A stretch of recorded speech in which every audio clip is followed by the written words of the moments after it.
And the Mu'allif rahimahullah, the author, he begins with what I see as the most important, or maybe the second most important chapter in the whole of fiqh. In the whole of fiqh.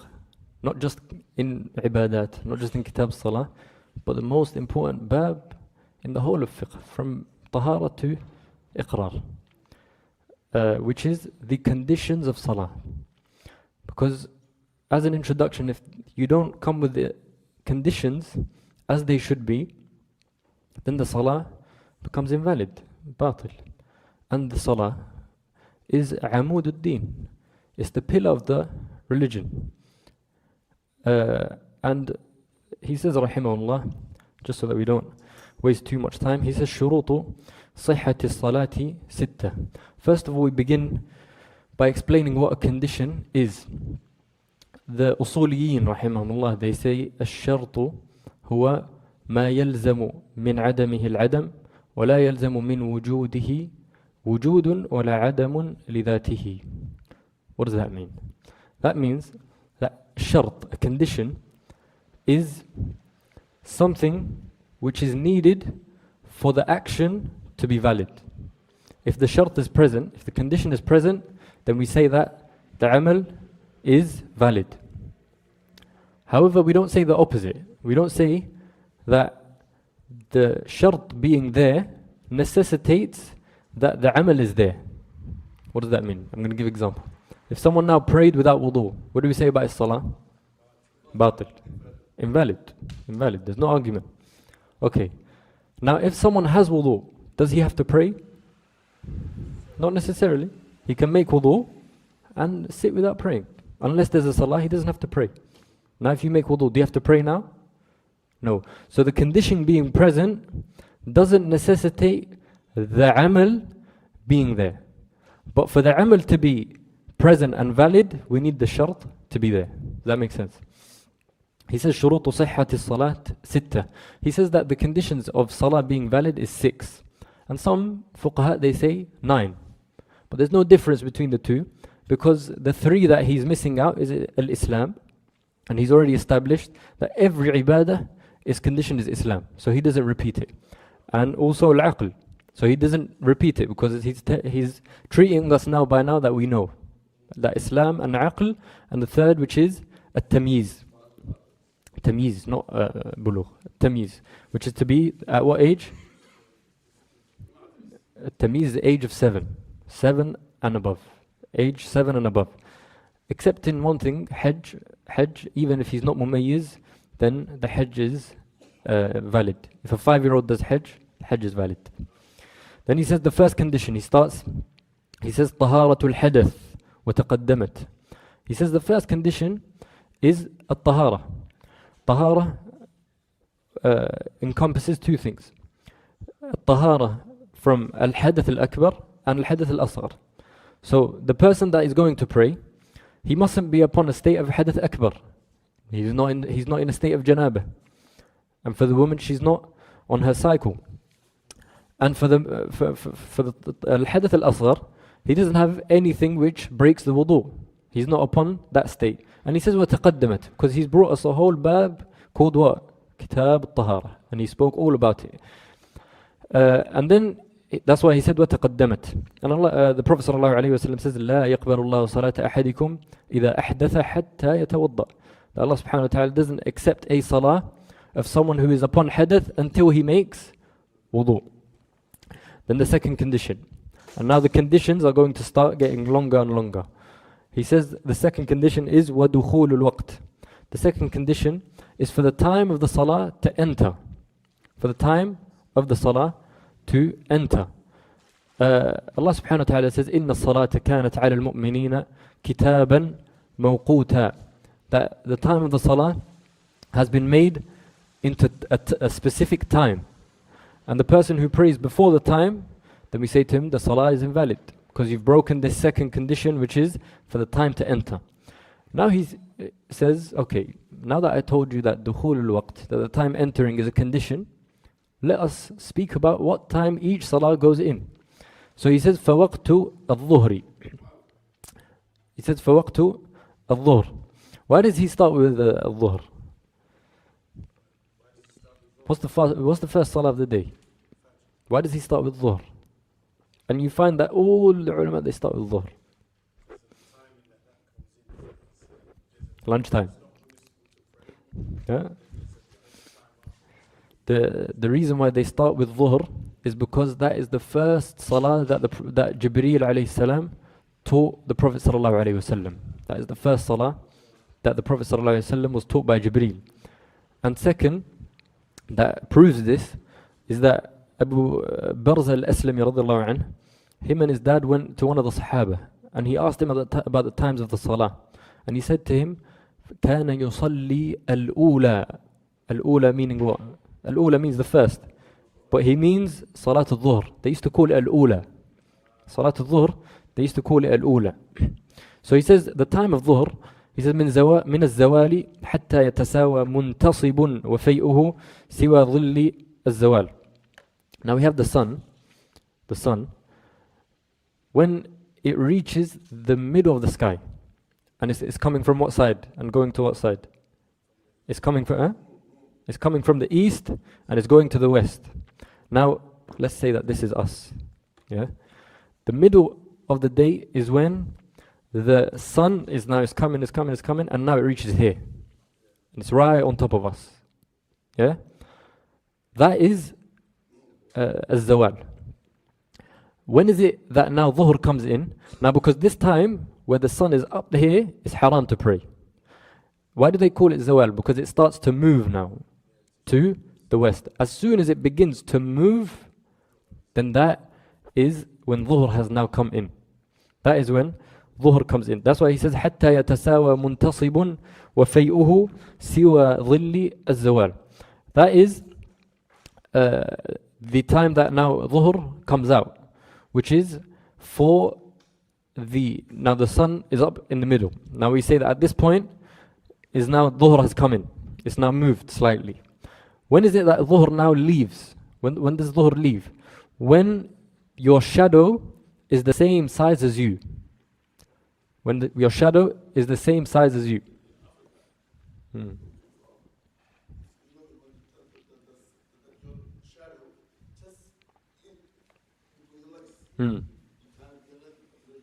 No, you don't. You're not allowed to pray. When the sun is in the middle, you're not exactly. It has to pass a little bit. Then dhuhr comes out when now your shadow is the same size and same length as you. That is when dhuhr now. When it becomes the same shadow, that's it. Dhuhr is out now.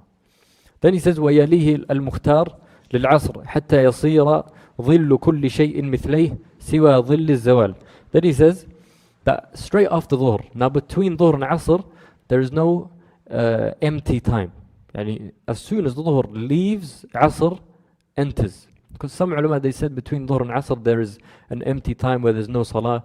Some of them even said, even stranger than that, they said that there is a time which is mushtarak, which you can pray dhuhr in and you can pray asr in. However, the correct opinion is that straight after dhuhr, asr comes in. So we say asr enters when your shadow is the same size as you. That is when asr enters. And then he says, siwa dhilli az-zawal. Obviously now, you don't count the shadow that is at the time of zawal. Because yes, when the sun is in the middle of the sky, right on top of us, there is a slight shadow. When now dhuhr leaves, you don't count that slight shadow. They say it's like 3 centimeters or so. You don't count it. So for me to know that the sun is the same, my shadow is the same size as me, I'd do that calculation, would take away 3 centimeters or so. Because the zawal, at the time of zawal, there is a shadow, very small. Then he says, حتى يصير ظل كل شيء مثليه سوى ظل الزوال. Now, when does asr? Now, with asr and isha, we have something called al-waqt al-mukhtar and waqt al-darura. Al-waqt al-mukhtar is the time where it is preferred for you to pray. And it is haram for you to make the salah later than that time. And then we have waqt al-darura, which is the time of necessity. You only pray in that time if you really couldn't pray before that. So now he's going to speak about the waqt al-mukhtar and waqt al-darura. He says that al-waqt al-mukhtar for Asr is from when your shadow is the same size as you up until your shadow is now 2 times your size. Does that make sense? Until it's 2 times your size, that is al-waqt al-mukhtar, the preferred time to pray, Asr. You're not allowed to make it, it's haram for you to make it later than that time. And then we have, from that point, which is your shadow being double your size, until Maghrib. That is waqt darura. Waqt darura, you can only pray in that time if you really, really need to. Necessity. You couldn't pray in the beginning, as the sun is coming down.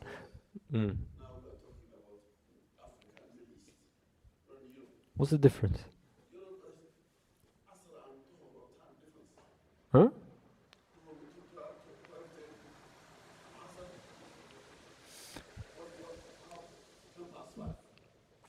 We don't pray Dhuhr and Asr when we feel like it. There has to be a sign for us to pray Dhuhr and Asr. So what are we doing? Praying random? Nah. Anyway. Then he says, وَيَلِيهِ الْمَغْرِبُ حَتَّى يَغِيبَ الشَّفَقْ الْأَحْمَرُ. Now after Asr, we have al-Maghrib. Now we said Asr is split into 2 times. Time of darura, time of ikhtiyar, where you must pray. If you can't pray in that time, then you pray in waqt al-darura. In waqt al-darura, from when your shadow is double your size up until the sun sets. Now Maghrib enters when the sun begins to set. And he says, وَيَلِيهِ الْمَغْرِبْ حَتَّى يَغِيبَ الشَّفَقُ الْأَحْمَرُ. Now when the sun sets, when does Maghrib now leave the time?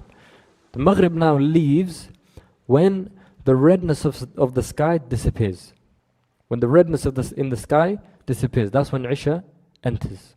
And then he says, وَيَلِيهِ الْمُخْتَارُ لِلْعِشَاءِ إِلَى ثُلُثِ اللَّيْلِ الْأَوَّلِ. Then we have Al-Isha. We said Isha is just like Asr. It has a time that is preferred and a time for necessity. The time that is Mukhtar is from the moment Isha enters up until the third of the night. A third of the night. How do you calculate third of the night?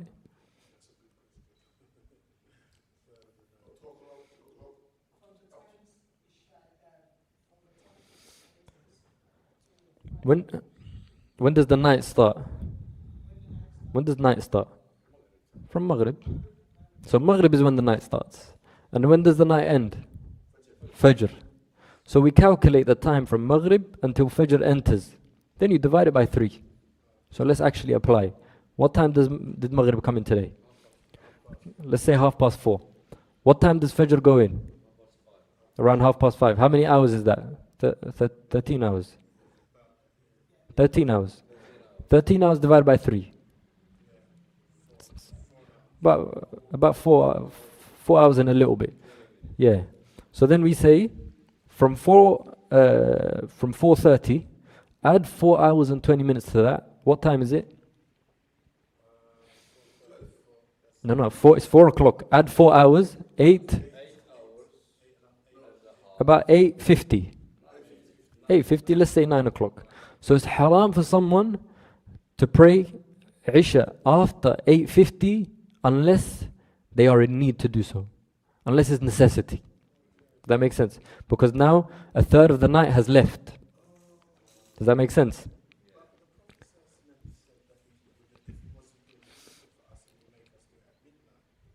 No, that's not the hadith. The hadith, لولا أن أشق على أمتي لأمرتهم بالصلاة هذه الساعة.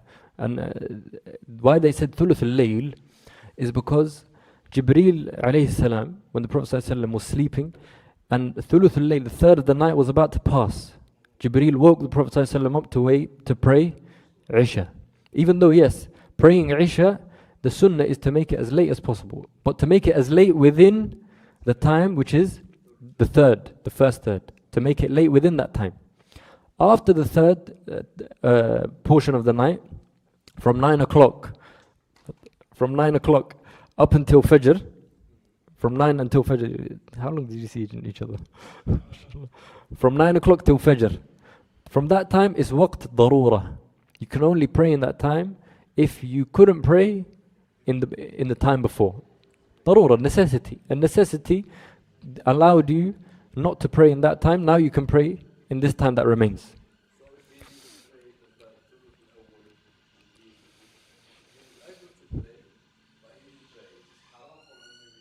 No, if he could pray in that time, then he's sinful, and he has to pray in the waqt al-darura, and it still counts as ada. That's the difference with missing the time, is that it counts as ada, not qada, because he's still within the time. They say that because Isha's time is up until Fajr, but it's waqt darura until Fajr. So if he prays after the third of the night, and he prays, and he intentionally missed the first third, then we say it's haram, he's sinful, and he must pray because the time is still in, and it still counts as ada, not qada. Yani he's not making up a salah. He's praying in his time, but in a time where he shouldn't have prayed if he had the opportunity to pray in the beginning. That's the time of Isha. Then he says, وَيَلِيهِ الْفَجْرُ وَالضَّرُورَ إِلَى طُلُوعِ الْفَجْرٍ ثَانٍ. We explained that. Then he says, وَيَلِيهِ الْفَجْرُ إِلَى الشُّرُوقِ. Now after Isha, the waqt darura continues all the way up until Fajr enters. Now when Fajr enters, its time is until the sun rises. Until the sun rises. And Fajr enters when the whiteness of the sky begins to appear.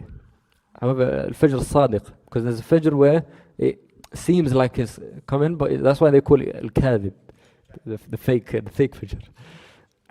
Then he says, وَتُدْرَكُ. Now he moves on a bit. He says, وَتُدْرَكُ مَكْتُوبَةٌ بِإِحْرَامٍ فِي وَقْتِهَا.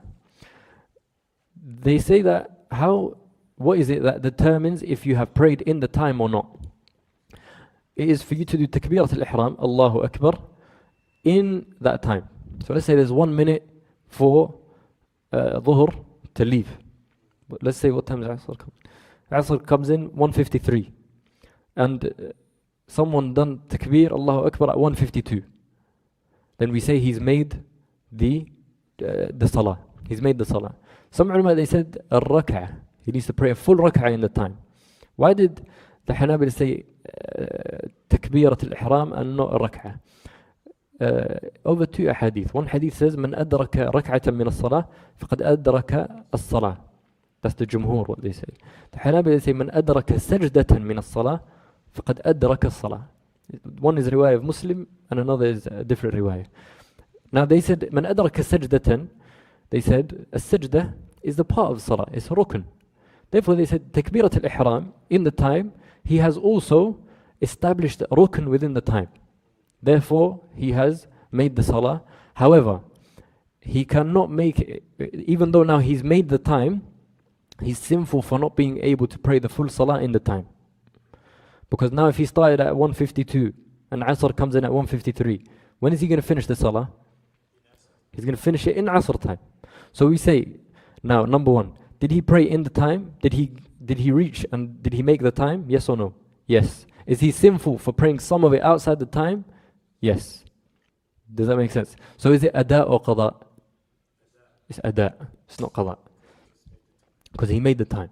So it's ada, but he's still sinful. طيب. Then he says, لكن يحرم تأخيرها إلى وقت لا يسعها. And we explained that he's not allowed to make it later to the time where he's now unable to pray it fully within the time. Then he says, ولا يصلي حتى يتيقنه أو يغلب على ظنه دخوله إن عجز عن اليقين ويعيد إن أخطأ. Now, when are you allowed to pray? You're only allowed to pray after you are certain that the time has come in. You have to be certain. Yaqeen. So they say that you're not allowed to pray based on غلبة الظن.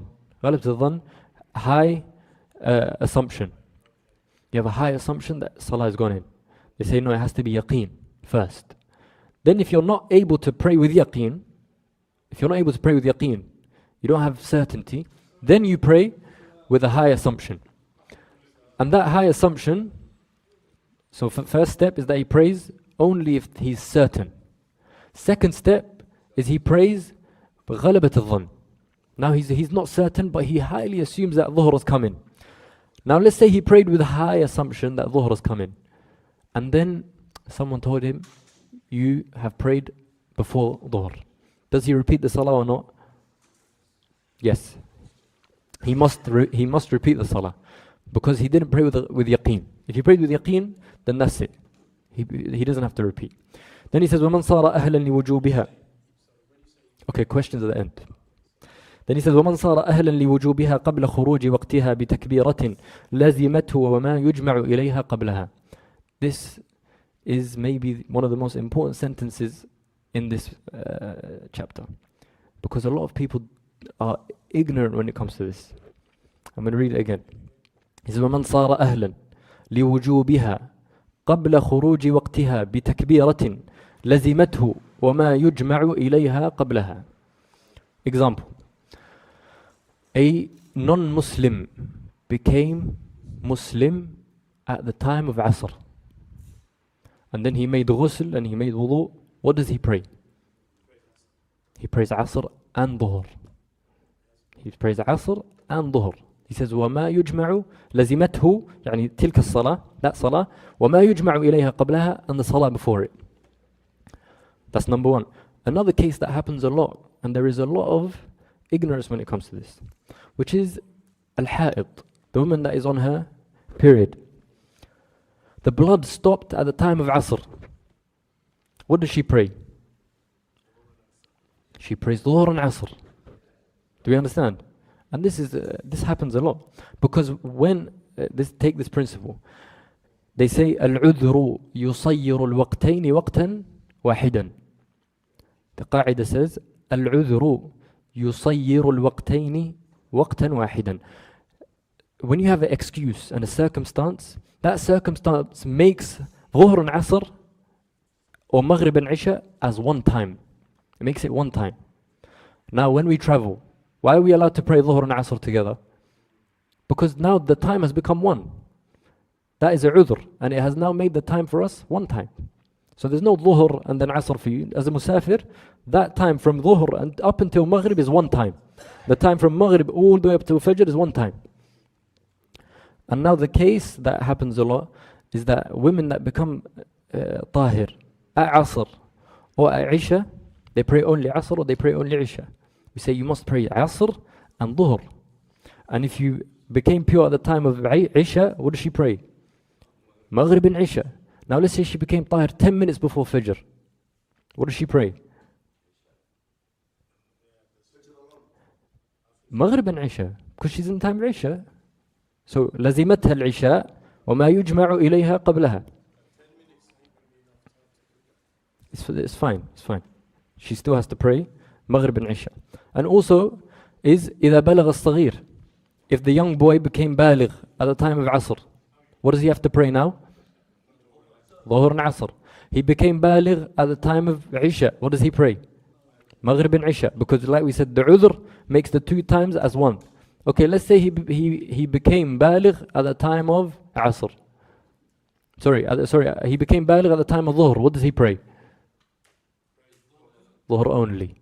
Because Dhuhr, there's nothing which is combined with Dhuhr before it. Do we combine Fajr with Dhuhr? No. Good. We understood that. طيب, then he says ويجب فورا قضاء فوائت مرتبا ما لم يتضرر أو ينسى أو يخشى فوت حاضرة أو اختيارها. Now the person who misses salah, whether it is لعذر or لغير عذر.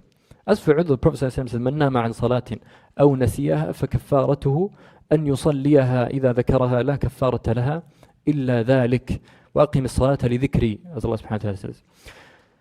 So the person who's now missed, for example, Dhuhr, he missed Dhuhr. What is it that is upon him? We say number one is that he must pray Dhuhr immediately.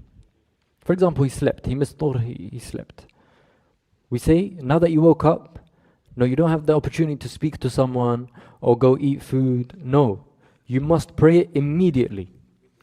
And that way, we say that you're not sinful. You're not sinful if you slept with the excuse, you slept, you were tired, you overslept until Dhuhr came out. We say you're not sinful if you pray it immediately. But if you take your time, we say that's it, you missed the salah. And you have to pray it, and it is, you don't get ajr for it. You don't get ajr for it. No, the first one is qada, but you're not sinful.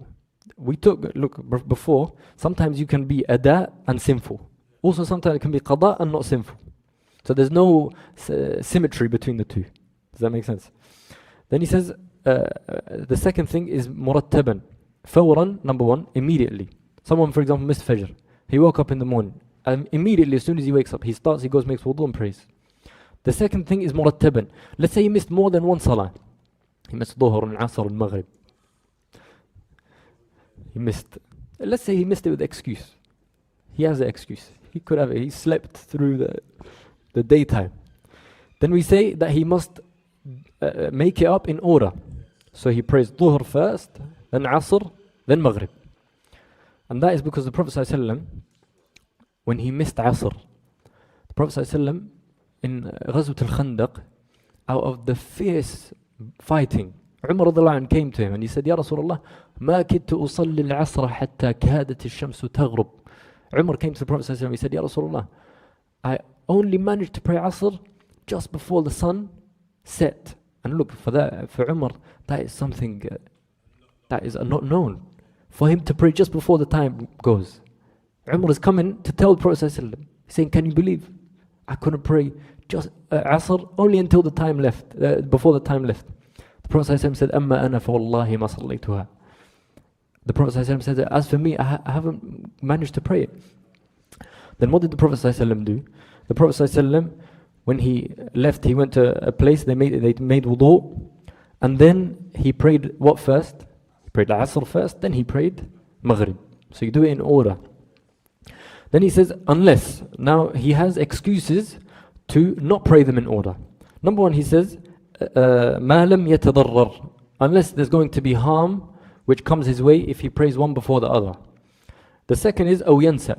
Let's say he started to pray Asr and he forgot that he missed Dhuhr. Then after he prayed Asr, he remembered. Then here we say that he is excused because he forgot. The second excuse is that أو يخشى فوات وقت الحاضرة. He fears that if he makes up Asr, that Maghrib is going to leave. So what do we say to him here? We say Maghrib first, because Maghrib's got priority. Get the time of Maghrib and then pray Asr. The time of Asr is already left. He says even أو اختيارها. Now we took what two salahs have waqt mukhtar and waqt darura? Asr and Isha. Let's say he fears that the time of Asr, al-waqt al-mukhtar is going to leave. Then we say also pray Asr first and then pray Dhuhr if you missed Dhuhr. Then he says الثالث. He goes on to the third condition. He says الثالث ستر العورة ويجب حتى خارجها وفي خلوة وظلمة بما لا يصف البشرة. The third condition of salah is ستر العورة, to cover the awrah. And he says one important thing, the Hanbali, this is their opinion, that you must cover the awrah even outside salah, even if you are by yourself, even if no one can see you. At all times you must cover the awrah. I don't know if you remember in Kitab Tahara, we said, why is it that they say it's haram to overstay in the toilet? Because you're going to needlessly have your awrah out. Therefore they say that it's haram to stay longer than you need, because you're needlessly فيه كشف العورة without haja. So they say that even outside salah you must always cover the awrah, even if you are by yourself. He says بما لا يصف البشرة. That thing which you use to cover the awrah has to be something that doesn't, that you can't tell the skin color through. Otherwise it's see-through. As in, someone is wearing a plastic bag and it covers his whole body, but we can see the color of his skin, we can see his skin. Then we say, even though this is covering, it is not a sufficient covering for salah. Then he says, now he goes on, in order for us to know satr al-awrah, we need to know what is the awrah. What is the awrah of the man in salah? What is the awrah of the woman in salah? He says, وَعَوْرَةُ رَجُلٍ وَحُرَّةٍ مُرَاهِقَةٍ وَأَمَةٍ مُطْلَقَةٍ مَا بَيْنَ سُرَّةٍ وَرُكْبَةٍ. He says, the awrah of a man, and to be honest here, when he says رجل, it's tajawuz, يعني فيه tajawuz, because it's not men, it's anyone aged 10 and above. And we're going to see it, he's going to mention it. الرجل وحرة مراهقة, a girl who is nearly at the age of bulugh. He says that their awrah is ما بين السرة والركبة, between the belly button and the knee, for the man. Now, when he says ما بين السرة والركبة, is the rukbah and the surah included? Huh? ما بين السرة والركبة.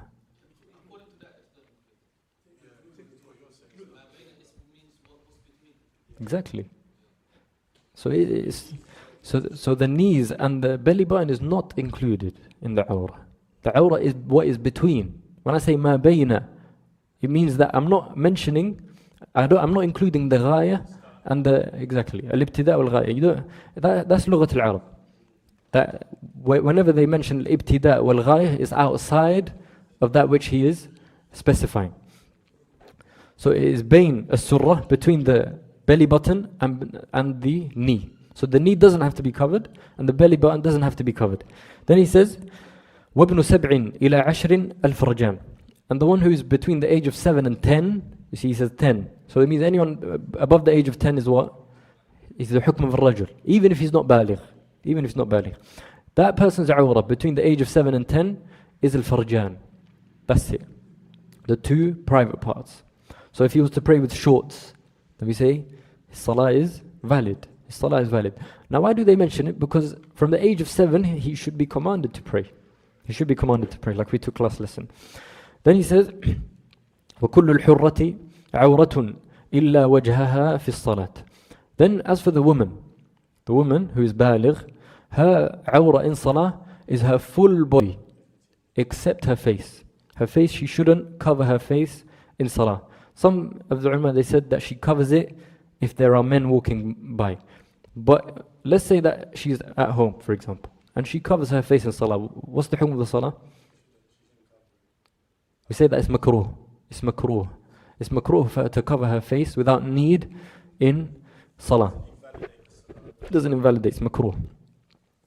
Now one thing that the mu'allif rahimahullah didn't mention for the rajul is, and this is the qawl of the Hanabil, and it's the correct opinion, that the man in the fard, he must cover one of the shoulders.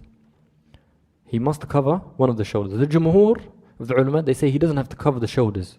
Because he said, ما بين السرة إلى الركبة, that he covers between the belly button and the knee. And that he doesn't have to cover any of the shoulders. That's the jumhur, that's most of the ulama.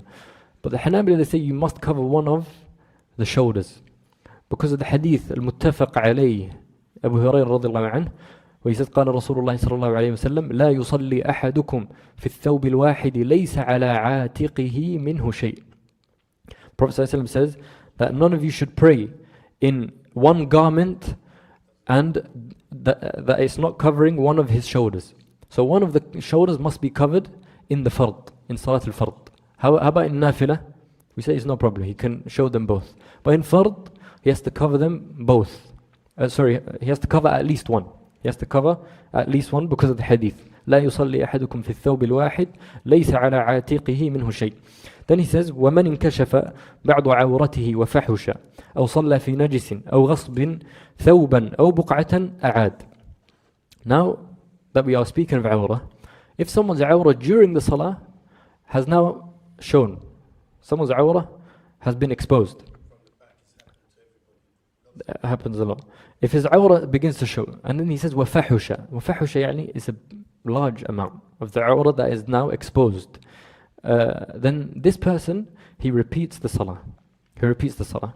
And that there is a qaid, a restriction that must be added here, is if the time is a long time. إذا طال الزمن. Meaning that the time that it's been exposed for is a long time.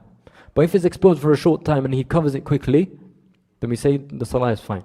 But let's say that it was uncovered for a while and then he covered it, then we say the salah has now become invalidated at the end. Then the second thing, he says أو صلى في نجس. Let's say he prayed in a thawb. Write your question down. Write it down. He says أو صلى في نجس. If he prayed in a thawb which has najasa on it, then after the salah he realized, oh, my thawb has najasa on it. Then we say to him, repeat the salah, because you've not established that shart of ijtinab al-najasa, and it's coming. Then he says أو غصب. Let's say that I stole this thawb. I stole it of someone and then I wore it for salah. Then they say that also this person, the salah in that thawb is not valid. And they're very strict with this. They say even if the person has nothing to wear, you have nothing to wear except for something that you stole, you shouldn't wear it. Because they say الشارع لم يأذن لك بالتصرف. That Allah subhanahu wa ta'ala hasn't permitted you, there is no permission for you to use that thawb, whether it's for salah or not. ثوبا أو بقعة, whether the najasa is on the clothes or in the area. Let's say the area he prayed in is najis, or the area he prayed in was stolen land. He prayed in an area which is stolen. Then they say the salah is invalid. This goes back to something in usul, which is what they call هل النهي يقتضي الفساد, and some of the هل النهي يقتضي الفساد, and some of the ulama, they said that praying in أرض المغصوبة, the Shafi'i and Hanbali say الأرض المغصوبة لا تصح فيها الصلاة. You're not allowed to pray there. Land which is stolen. For example, you went to your neighbor and you kicked him out, and then you said, you know what, let me pray dhuhr. You kicked your neighbor out of his house, then you stole his house, and then you said, let me pray dhuhr. Then they say that you praying dhuhr in that house is invalid. You can't pray dhuhr there. Then he says, لا من حبس في محل نجس أو غصب لا يمكنه الخروج منه. Sometimes what can happen is that someone, for example, is a prisoner, or he's locked up in an area which is najis. Then this person, do we say to him, don't pray? No, we say to him, pray upon your state.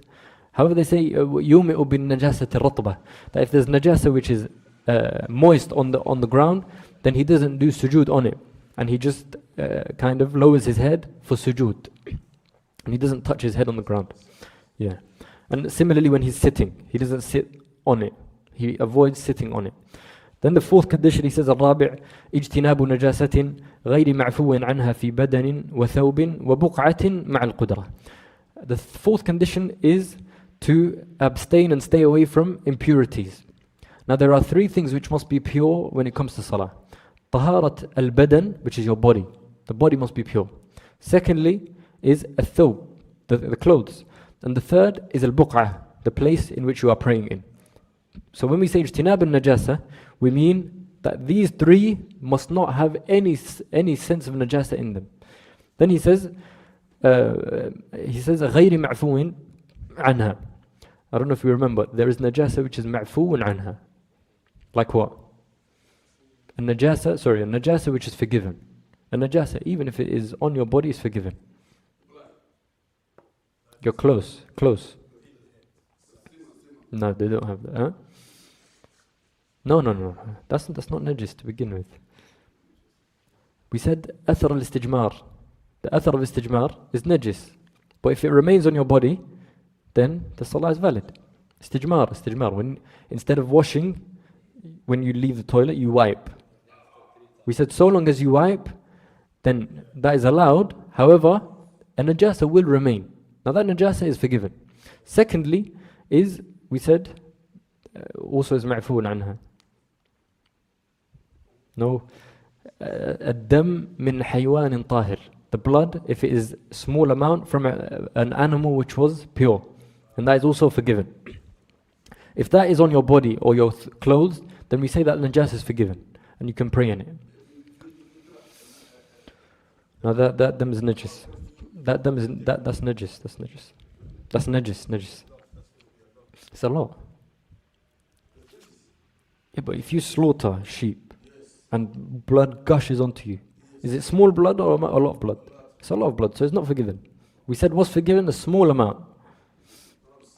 Yes. Then he says, وَمَنْ جَبَرَ عَظْمَهُ أَوْ خَاطَهُ بِنَجِسٍ وَتَضَرَّ بِقَلْعِهِ لَمْ يَجِبْ وَيَتَيَمَّمُ إِنْ لَمْ يُغَطِّهِ اللَّحْمِ.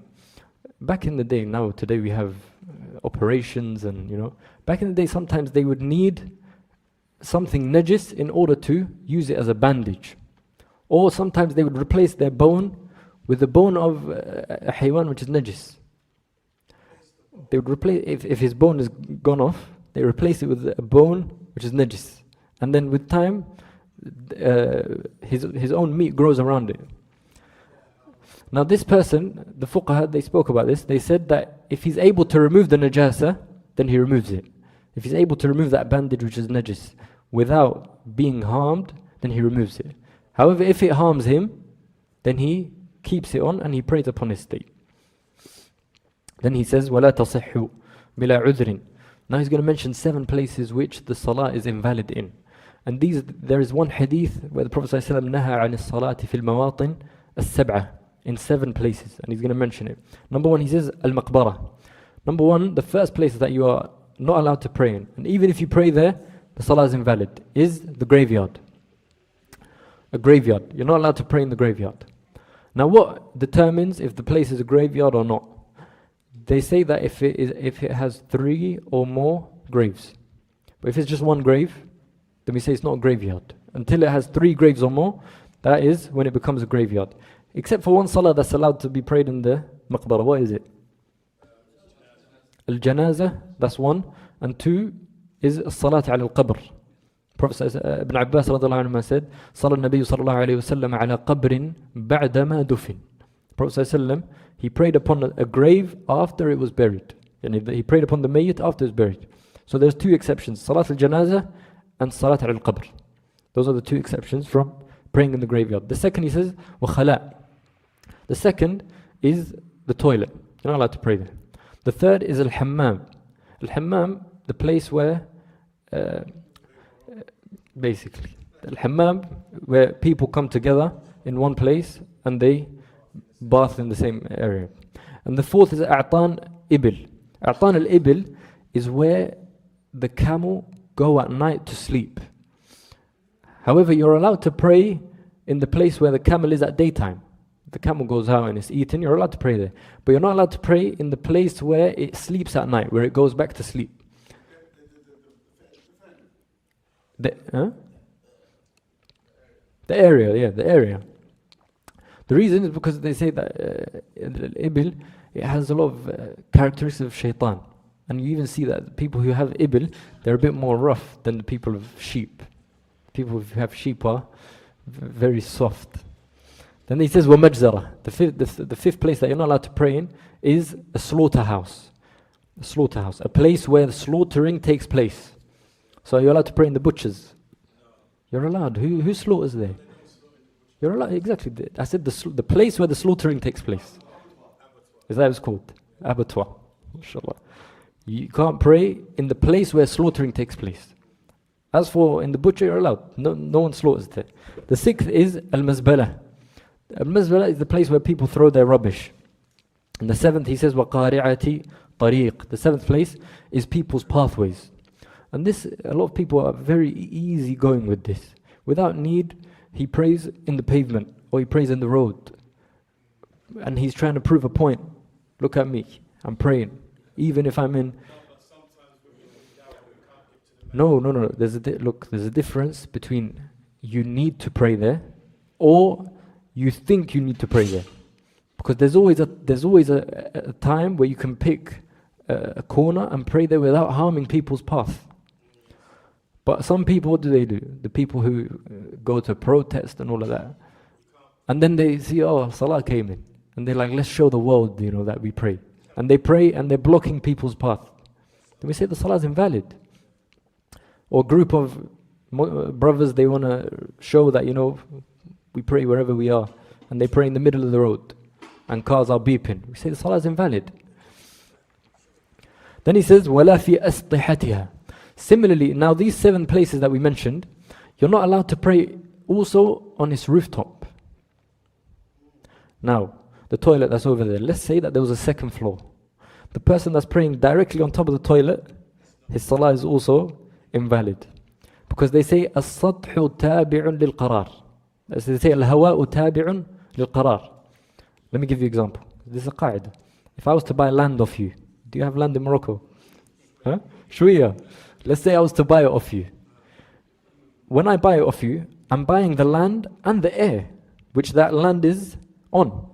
I can't just buy the land by itself without its air. Does that make sense? So they say al-hawa tabi' al-qarar. That's what they say. The 5th condition, he says, istiqbalu al-qibla. The 5th condition is to face the qibla. Allah subhanahu wa ta'ala says, قَدْ نَرَى تَقَلُّبَ وَجْهِكَ فِي السَّمَاءِ فَلَنُوَلِّيَنَّكَ قِبْلَةً تَرْضَاهَا فَوَلِّ وَجْهَكَ شَطْرَ الْمَسْجِدِ الْحَرَامِ وَحَيْثُمَا كُنْتُمْ فَوَلُّوا وُجُوهَكُمْ شَطْرَهُ. Allah subhanahu wa ta'ala, this ayah is a clear indication that facing the qibla is a condition of the salah. It's a condition of the salah. And Ibn Umar radiallahu anh, he says that a man came to Masjid Quba whilst they were praying towards Masjid al-Aqsa. He says, إذ جاءهم آت فقال إن النبي صلى الله عليه وسلم قد أنزل عليه الليلة قرآن وقد أمر أن يستقبل القبلة فاستقبلوها. Whilst they were facing Masjid al-Aqsa, they were commanded to change direction and to face the Masjid al-Haram. And this is a clear sign of how sacred this place is. That there is no Muslim whose salah is valid unless he faces that place. And if one person feels arrogant and says, you know what, no, I'm going to face my country, or I'm going to face Masjid al-Aqsa, then we say to him, your salah is invalid. It's coming. Then he says, وَلَا تَصِحُّ بِدُونِهِ. The salah is invalid for someone who doesn't face the Qibla, except in cases. He says, إِلَّا لِعَاجِزٍ. First and foremost is for the person who is unable to face the Qibla. For example, we have as-Salat fi shiddat al-khawf. For example, there is a fierce battle going on. Fierce. And salah has come in, and you're not able to face the Qibla. And so now you pray whilst you're fighting. فَإِنْ خِفْتُمْ فَرِجَالًا أَوْ رُكْبَانًا. If you fear, Allah subhanahu wa ta'ala says, then pray whilst you are standing or you're on your horse. You pray as you are. But now, he might know where the Qibla is, but circumstance may not allow him to face the Qibla. So we say to him, he is ajiz, he's unable to face the Qibla, so he doesn't have to face it. Also, al-ajiz might be someone who doesn't know what side the Qibla is on. And this person, he has ahkam. Then he says, وَمُتَنَفِّلٍ فِي سَفَرٍ مُبَاحٍ. Also, another person who doesn't have to face the Qibla is someone who is praying Salat al-Nafila on a safar, on a travel. And this travel doesn't have to be outside the city, it can be within the city. This is one istithna. So in fiqh, it's very important to know exemptions from the rule. So here when he says safar, usually when they say safar, they mean safar al-qasr. Safar, yani the safar which allows you to shorten prayer. Here they don't mean that. They mean the safar which is whether it's in the city or outside. What's the evidence for this? Anas ibn Malik, he says, sorry, not Anas ibn Malik, Anas ibn, one of the tabi'een, his name is Anas ibn something. Anyway, his name is Anas. He saw Anas ibn Malik. So there's a tabi'i called Anas ibn something, I forgot. He saw Anas ibn Malik praying to a side that is not the Qibla. He says to him, رَأَيْتُكَ تُصَلِّي لِغَيْرِ الْقِبْلَةِ. He says, oh Anas, I saw you praying, the Qibla is this way, you're praying that way. He says, Anas ibn Malik said to him, لولا أني رأيت رسول الله صلى الله عليه وسلم يفعله لم أفعل. He said, if I didn't see the Prophet صلى الله عليه وسلم doing this which I'm doing, I wouldn't have done it myself. So the ulama took from this that in the safar, you do not have to face the Qibla whilst you are traveling. However, a condition is that you start that salah towards the Qibla. Then wherever the car goes, the car is turning left, right. You don't have to keep turning your body with the car. But a condition is that you start the salah towards the Qibla. Do we understand? As for the one who's in battle, does he have to start towards the Qibla? No. Even if he's able to. He doesn't have to. Because now there's a maslahah which is higher, which is the fighting. And if he says, you know what, I'm going to pray towards the Qibla and everything, and then he gets killed. Sometimes one person getting killed affects the whole army. Then he says, وَفَرْضُ قَرِيبٍ مِنْهَا إِصَابَةُ عَيْنِهَا وَبَعِيدٍ جِهَتُهَا. The person who is close to the Kaaba now, it is fard upon him to pray directly at it, towards it. So someone that's in the Haram, this is the Kaaba for example, he must pray and accurately pray towards it. He can't miss it a little bit, because he has no excuse, he can see it. And also now in the Haram, even if you can't see the Qibla, the Kaaba, and you're maybe praying on the outskirts, or you're praying in the courtyard, the tiles are made so that they face the Qibla. If you see the tiles in the Haram, you see that it's facing towards the Qibla. So even if, the tiles literally, they go around. So that it's always, wherever you are, you can tell where the Qibla is.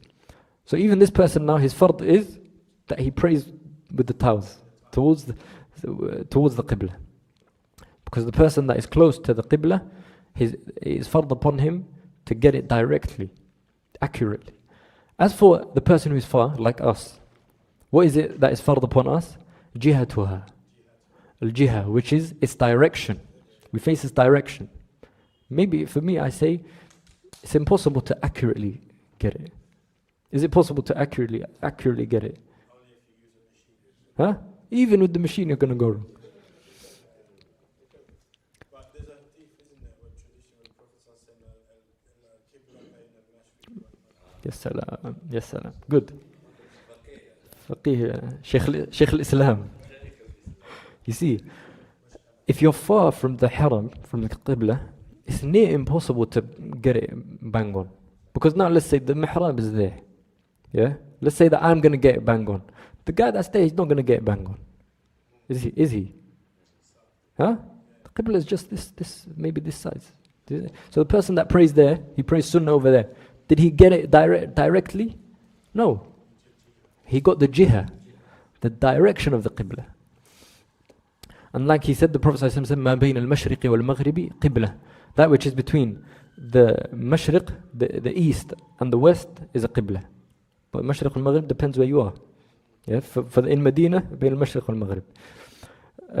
Then he says, وَيَعْمَلُ وُجُوبًا. Now, what are the ways in order to find out where the qibla is?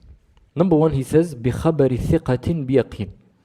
Now let's say that we are out somewhere, or we go to someone's house. Let's say Muhammad invites us for dinner. What time is Let's say he invited us for dinner. And then Isha time came in. And he told us, he said, the Qibla is this way. Now we know that he's thiqah. We know Muhammad, mashallah. He's sound in his deen, mashallah. And we also know that he is speaking from certainty. He lives in the house. He says to you, the Qibla is this way. It is wajib upon you to follow his statement. You can't say, no, I'm going to get a machine out and check. If the machine tells you a different direction and you pray towards that direction, your salah is invalid. You must follow him. Because number one, he's thiqah, and number two, it's yaqeen. Now let's say Muhammad wasn't thiqah. Let's say he wasn't thiqah. He wasn't someone who's trustworthy. For example, maybe someone invited you, and you know that person doesn't pray. And then he told you the Qibla is this way. You don't have to follow him. You don't have to follow him. But if he tells you, and you believe him, and you also actively check, and he agrees with it, then you pray to that direction. But we're speaking about when does it become wajib upon someone telling you. Now, let's give another example. Let's say that we were out somewhere, and Muhammad is a thiqah. He is trustworthy. But he tells me the Qibla بِغَلَبَةِ الظَّنِّ. He highly assumes.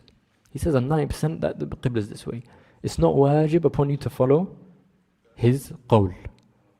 Now another thing that they mention is, if you both do ijtihad, you both look at the signs and everything, and you're convinced the Qibla is that way, and he's convinced the Qibla is that way, and both of you are thiqah, and you both have the mechanism to do ijtihad, then you must pray that way, and you must pray that way. Does that make sense? And if you follow him, your salah is invalid. And if he follows you, salah is invalid. Because your ijtihad, now that you have the mechanism of ijtihad, and you've got to the conclusion the Qibla is that way, you're not allowed to do something other than that. You think the Qibla is that way, you can't pray this way. Same for him. He thinks the Qibla is that way. He can't follow you and pray that way. Does that make sense? This is one of the strange masail, which is, yeah. But it happens. Can't pray Jama'ah. Cancel Jama'ah. Then he says, the first thing we said, بِخَبَرِ ثِقَةٍ بِيَقِينٍ. Thiqah and yaqeen. The second, he says, وَبِمَحَارِيبِ الْمُسْلِمِينَ. The second thing that he must act upon is if he enters a place or a masjid and he sees the mihrab. Here, mihrab. He enters the masjid. Now, is there any sign here saying Qibla is this way? There's no sign, but the mihrab is there. So they say that is a sign that the Qibla is that way. You must follow it wujuban. You don't have an option of saying, no, I'm going to pray this way. Does that make sense?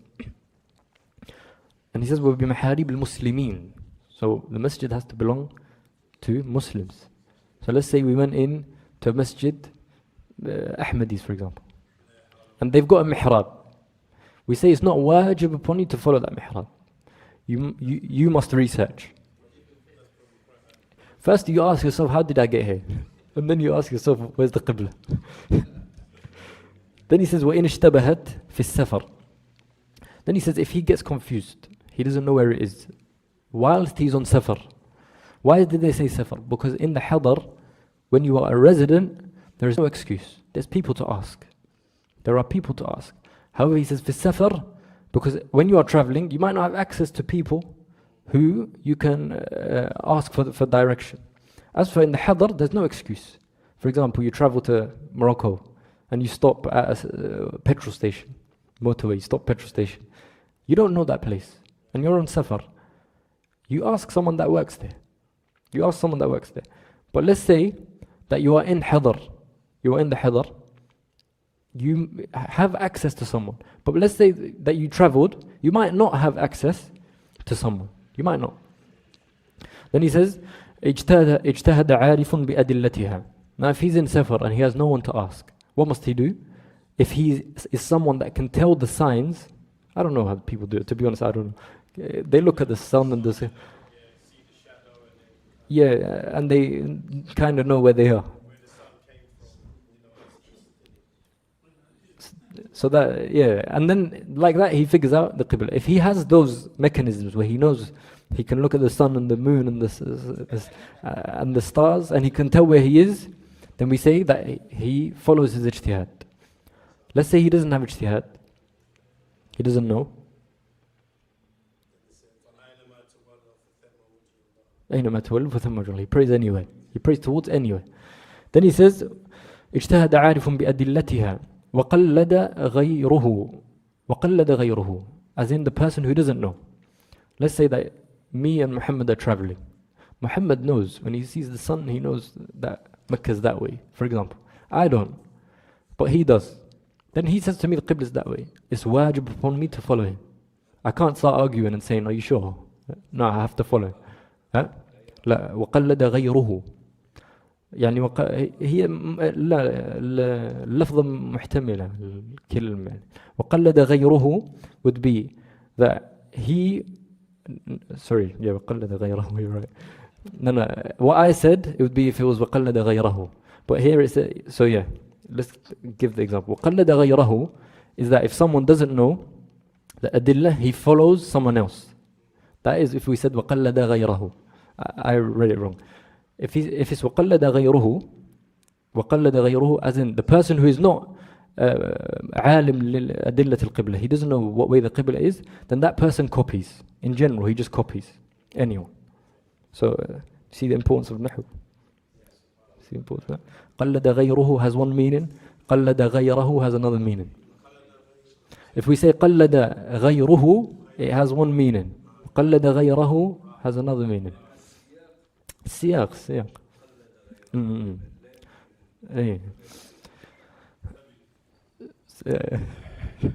That's why make sure you attend the nahu lessons.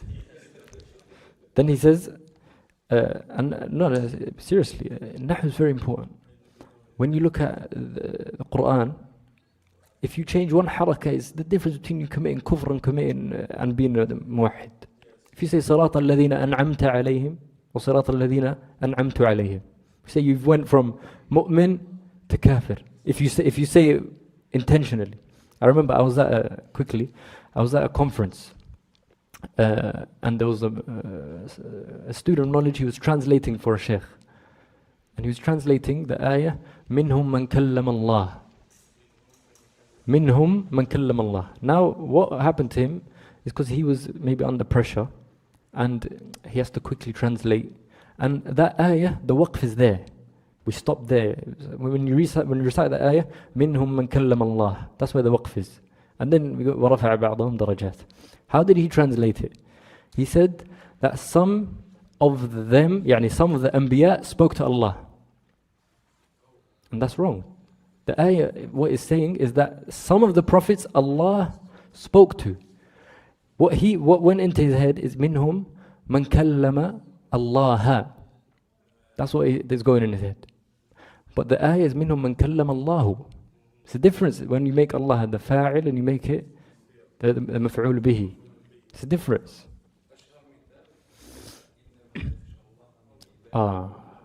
Again, that one's difference between kufr and if you say إِنَّمَا يَخْشَى اللَّهَ مِنْ عِبَادِهِ الْعُلَمَاءُ, then you're saying that the ulama, they fear Allah. If you say إِنَّمَا يَخْشَى اللَّهُ مِنْ عِبَادِهِ الْعُلَمَاءَ عِيَاذ billah, you're saying that Allah fears the ulama. Then he says وإن صلى بلا أحدهما مع القدرة قضى مطلقا. Now, if someone prays without yaqeen, without ijtihad, without certainty, without looking into the signs, without copying someone, whilst he has the ability to do so. Let's say someone, he has the ability to ask, he didn't ask. Then he prayed, we say that prayer is invalid, whether you pray towards the Qibla or not. Let's say he guessed, and he got it right. And he said, oh, I prayed. We say to him, no, that even that salah is invalid. Because you can't enter the salah without yaqeen. You have to enter it with certainty. Now, for example, of the examples that they give, is we took it in tahara, for example. I have water which is najis, and I have water which is tahur. It's haram for me to use both of them. Because there's a chance.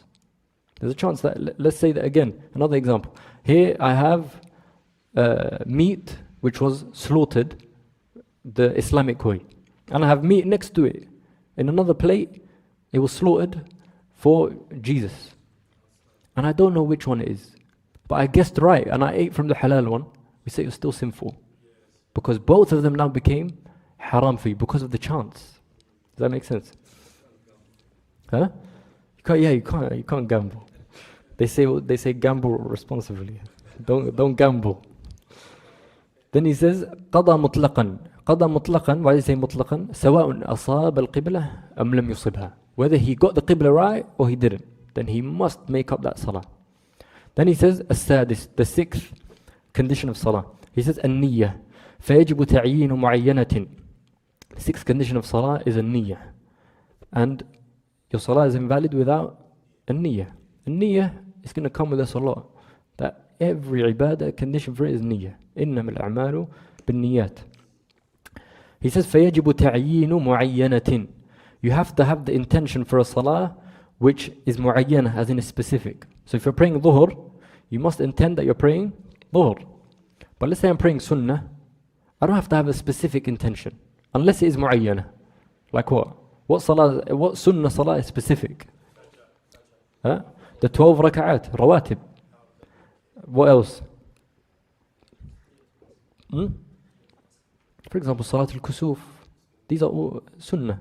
Salat al-istisqa. These are salawat mu'ayyana.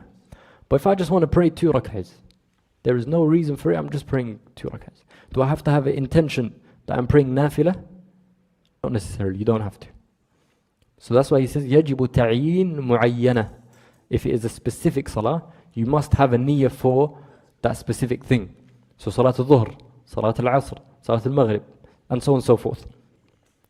Then he says وسنة مقارنتها لتكبيرة الإحرام ولا يضر تقدمها أو تقديمها عليها بيسير. The sunnah with the niyyah is that it is at the time of takbirat al-ihram. So whilst you're saying Allahu Akbar, you have the intention. You make the intention. But isn't it the fact that you're making that intention, if you're to do that salah, you're making the intention. When you come into the masjid to do that salah, you're intending to pray that salah. Good. So it's not just at the time of takbir, you make it when you're coming down the road, intention to pray. Good. You're right. You're right. But what is he saying here? It's sunnah to have the niyyah when you are doing takbirat al-ihram.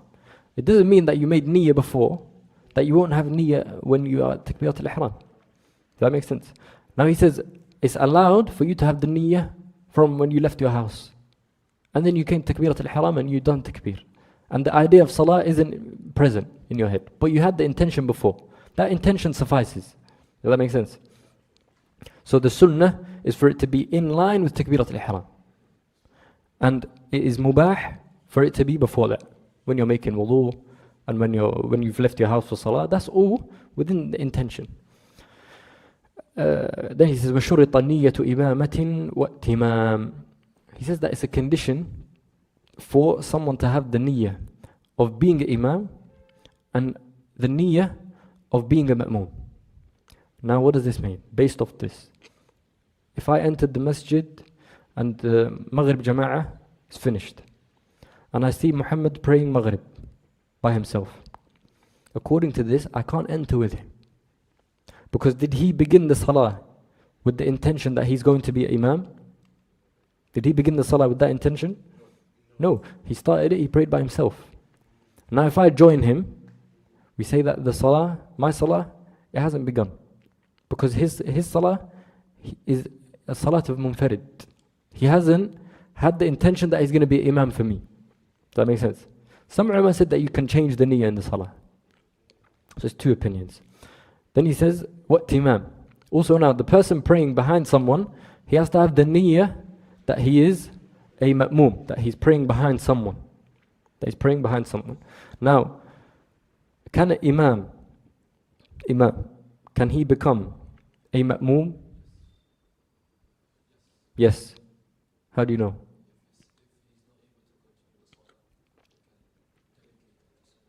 Okay. What else? He lost his wudu.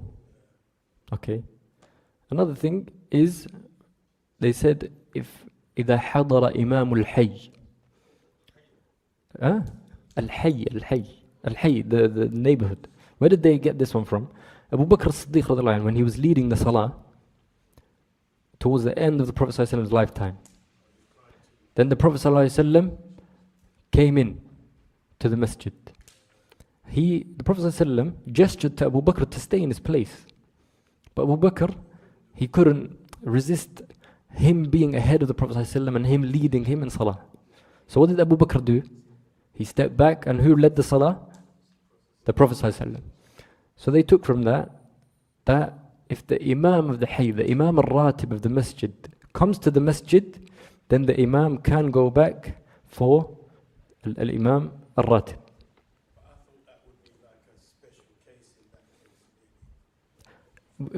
Look, for something to be special case, we need dalil. For something to be khas and specific to something, you need for there to be a dalil. Otherwise, the Prophet was sick. Everyone gets sick. Everyone gets to that stage. See? If you want to make something specific to something, you need another dalil. Otherwise, the asl is that it's aam. That's the asl. The asl is that if we have a hadith, the asl is that it's aam. And it encompasses everything. That's why they say, العبرة بعموم اللفظ لا بخصوص السبب, as he said.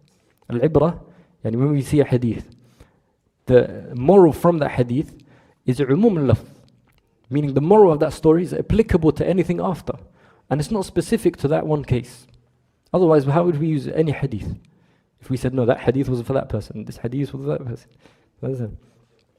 Then he says, وَلِمُؤْتَمٍ إِنْفِرَادٌ لِعُذْرٍ. Now, if I'm praying behind Muhammad is praying, he's leading Maghrib, for example. And Muhammad, he just read in Sahih al-Bukhari that the Prophet ﷺ read in Salat al-Maghrib Surah al-A'raf. So Muhammad said, you know what, today I'm going to apply the Sunnah. I'm going to read Surah al-A'raf in Maghrib. I came to this masjid because I'm in a rush and I need to get somewhere nearby. Then he starts. And he's read the first 2 pages, 4 pages, 6 pages, and still on the first rak'ah. I'm thinking, Muhammad, when is he going to be done? I'm in a rush. I have a flight to catch. They say that the mu'tam, the person who's praying behind the imam, if he is in a necessity and he's in need, he can leave the salah and complete it by himself. So he doesn't do taslim. No, he completes the salah, but he intends that he's now left the salah with the imam. And from then he's commenced his own salah. Does that make sense? It counts. Yeah, it counts. So let's say he prayed the first rak'ah with the imam. In the second rak'ah he decided, you know what, I can't carry on. And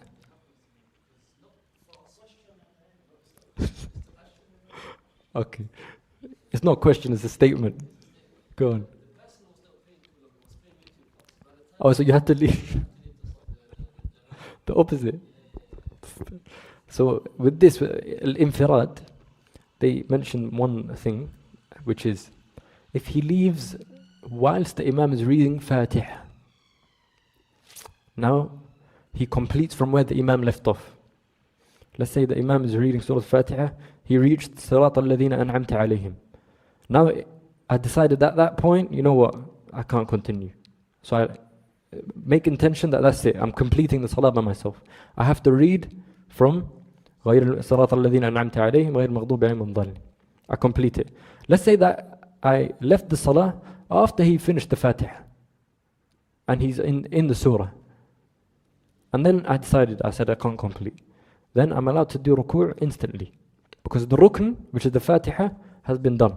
It's been done on my behalf. I can do ruku' straight away. Then he says, وَتَبْطُلُ صَلَاتُهُ يعني المأموم ببطلان صلاة إمامه. The salah of the ma'moom becomes invalid the moment the salah of the imam becomes invalid. Because the Prophet said, إِنَّمَا جُعِلَ الْإِمَامِ لِيُؤْتَمَّ بِهِ. That's why even the Hanbali, they say that you can't have a different niyyah to the imam. If the imam is praying dhuhr, they say you have to pray dhuhr with him. You can't say I'm going to pray something else, the asr of yesterday. Or they say if the imam is praying isha, they say you can't pray behind him maghrib. They say إنما جعل الإمام ليؤتم به from this hadith. There's other opinion which you're allowed. Maybe I think it's the opinion of the Hanafiya, but the Jumhur is that you're not allowed to pray behind someone with a different niyyah to yours. Then he said وَتَبْطُلُ صَلَاتُهُ بِبُطْلَانِ صَلَاةِ إِمَامِهِ. If the salah of the imam becomes invalid, then automatically salah of the ma'moom becomes invalid. In Zad al-Mustaqna he said وَتَبْطُلُ صَلَاةُ مَأْمُوم بِبُطْلَانِ صَلَاةِ إِمَامِهِ فَلَا اسْتِخْلَافٍ. There's no istikhlaf for them. Except they say that he shouldn't add a rukn whilst he's in the state that he's not tahir. So as soon as he loses his wudu, he leaves and he replaces someone else. But if he does one more rukn whilst he's not in wudu, then his salah invalidates and the whole salah of the jama'ah invalidates. So what is to be done? As soon as you lose the wudu, you leave the salah and you place someone else. But let's say he said, you know what, let me just stand up, do sujood, and then he stood up. He done another rukn whilst he's not in wudu. Now we say the salah of the ma'mumeen is also invalid. That's why it's not anyone that becomes an imam.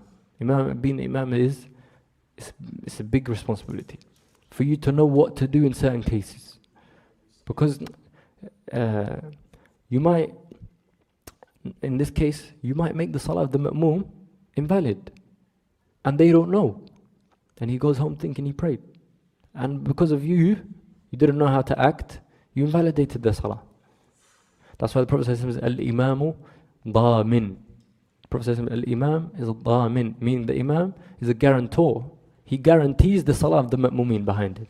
That's why there's about 7 things. When we get to Bab al-Imamah, there's 7 or 8 things that al-Imam yatahammaluha 'an al-ma'mum. There are 8 things which the Imam, if he does it, it suffices from the ma'mumeen. The ma'mumeen, they don't have to do it. Then he says, لا عكسه إنما إمام الانفراد والله أعلم. He says, now that he said that the salah of the ma'mum becomes invalid if the salah of the imam invalidates. He says, لا عكسه. The opposite is what? I'm imam and one of the ma'mumeen lost his wudu. Does my salah as the imam become invalid? No. Another thing that he means, which is more specific. Now I gave the general meaning so that we can understand. But what he means by this is something more specific. Is if 2 people are praying. Me and Muhammad are praying. Okay? And then I'm the imam, Muhammad is praying behind me. Muhammad lost his wudu. According to him, he's saying that now me, I'm still in the salah.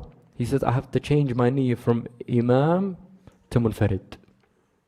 Munfarid, as in I'm praying by myself. I change my niyyah from being imam because I'm no longer imam, and I have to go back to the niyyah of that I'm praying by myself, munfarid.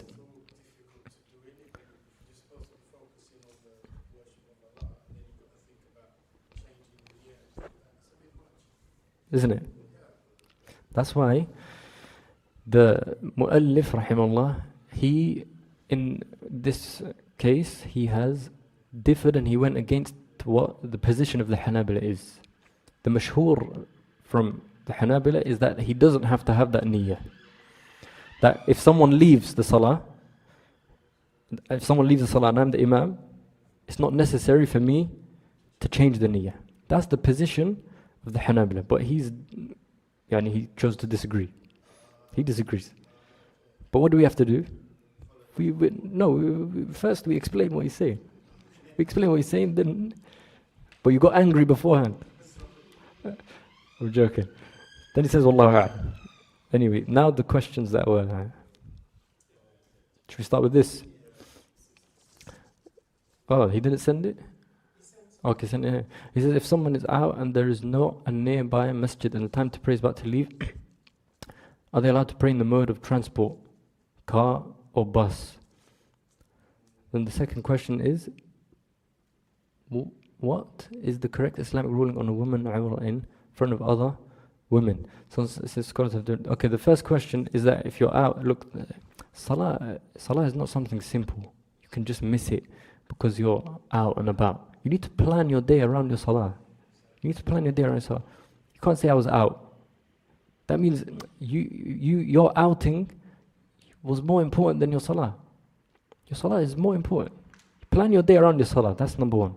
Now, if you see yourself that you're in that case, that you're now not able to pray unless the time goes out. We say the time is one of the most important conditions. You pray it upon your state. And you do from the arkan that which you can. So if you're on a mode of transport, if you can stand, stand. If you can't do ruku' sujood, then just go down with your head. But that is more of someone being a bit complacent with the idea of salah. The awra of women, this is mentioned in front of other women. They mention it in another bab, which is they have aqsam al-nadhar. And aqsam al-nadhar, they are 9. So in that they mention what can a man see from another man? What can a man see from a child? What can a man see from his wife? What can a man see from another woman? What can a man see from a woman who he's buying from? What can a man see from a woman who he doesn't find attractive? There's 9 types of nadhar. For this, it is between as-surrah wal rukbah. For women, with women, the awrah is that which is between as-surrah and al-rukbah. Yes. For women with women. That's the yes. On my phone. Okay. Yeah, he called me.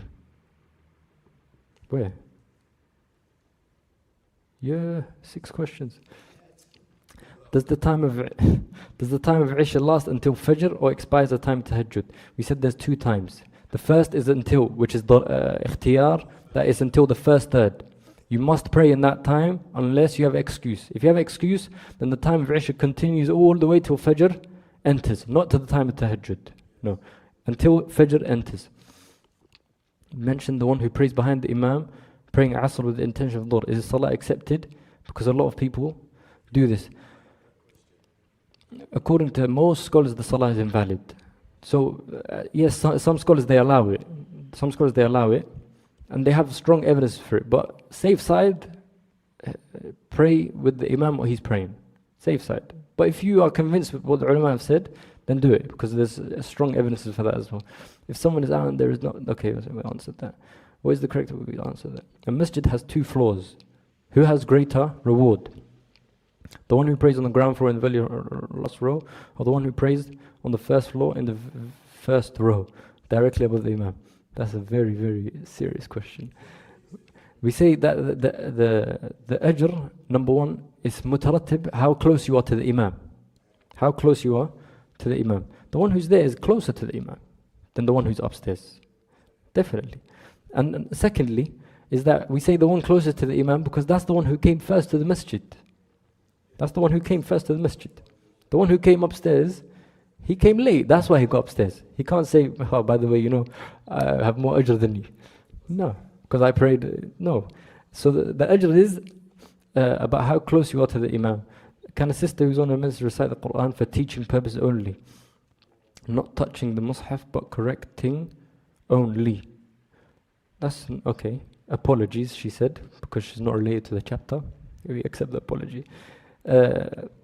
If a woman is on her hayd, she's not allowed to recite the Quran unless some ulama they mention that she has an excuse, such as she's going to forget if she doesn't revise, or she's teaching. Now if she's teaching, she's allowed to recite that what she needs. Other than that, most of the ulama they don't allow her to read the Quran or touch the mushaf. That is from bab awla. Questions here? That's all done.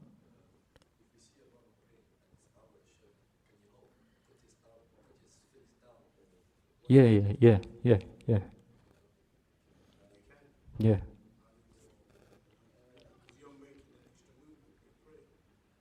Is he in? Are you in salah or not in salah? Yeah. Cover it. Look, if it's not going to lead to you touching his awrah, then it's fine. It's fine. Yeah. No, if you're in salah, it's haraka yasira, it's fine. But if you're here putting his t-shirt on, then no, that's haraka kathira. Small amount of haraka. Small amount of haraka doesn't invalidate salah.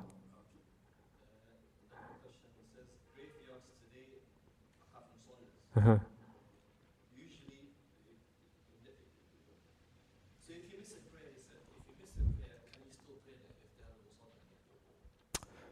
Wallahi, that's a very good question.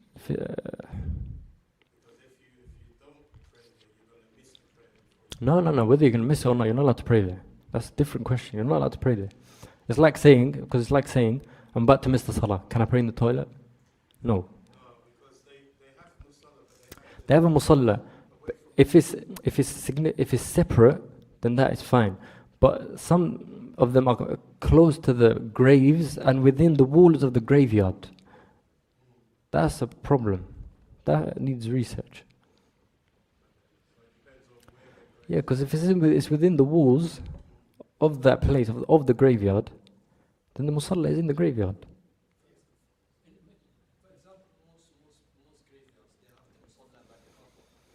Yeah, no, if that's far away. It's not connected. Some of them are close. That needs research though,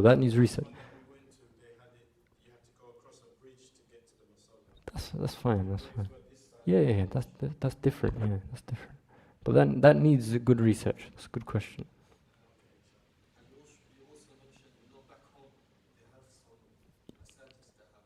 Graves. That you're not allowed to pray. Even if it's one grave. Even if it's one grave, you're not allowed to pray in a masjid that has a grave in. And of the wisdoms of not being allowed to pray at the graveyard is so that it doesn't lead to shirk. That's one main thing, that it doesn't lead to shirk.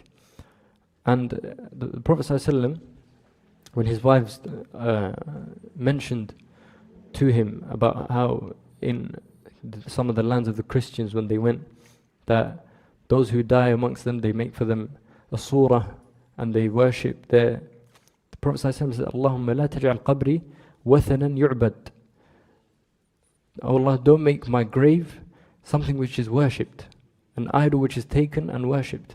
That's why if there's a grave within the masjid, then you don't pray there, and the salah is invalid. Salah is invalid. Is that it? Safi. Allah